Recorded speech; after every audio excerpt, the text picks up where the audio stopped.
আসসালামু আলাইকুম গাইস। আজকে পবিত্র শবে বরাত আর শবে বরাতের রোজা রাখার জন্য ঘুম থেকে উঠে পড়লাম। কাটায় এখন বাজে ভোর 5টা আর আজকে সেহরির শেষ সময় ছিল 5টা 20 পর্যন্ত। এর কি অবস্থা তো তোমরা দেখতেই পারতেছো। তাড়াহুড়া করে সেহরিটা খাওয়া শেষ করলাম। যেহেতু সারাদিন খাবার খাবো না তাই বড় এক প্লেট ভাত খেয়ে নিলাম যাতে শরীরে অনেক শক্তি পেয়ে যায়। আর গাইস তোমরা কে কে আজকে রোজাটা রাখবে এসে কমেন্টে বলে যাবে। কেবলমাত্র তো খাওয়া দাওয়ার পর্বটা শেষ করলাম, এখনো তো পর্ব আরো বাকি রয়েছে। এখন নামাজের জন্য ওয়েট করতে হবে পুরো 1 ঘন্টা।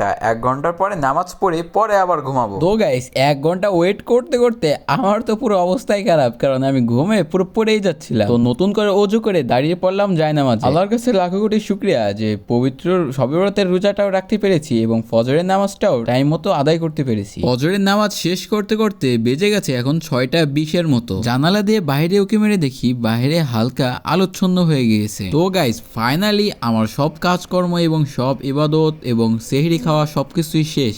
আর এখন আমি নাক ডেকে একটা ঘুম দিব। আজকের ভিডিওটা এই পর্যন্তই। তোমাদের সাথে দেখা হবে সামনে কোনো ভিডিওতে। আল্লাহ হাফেজ।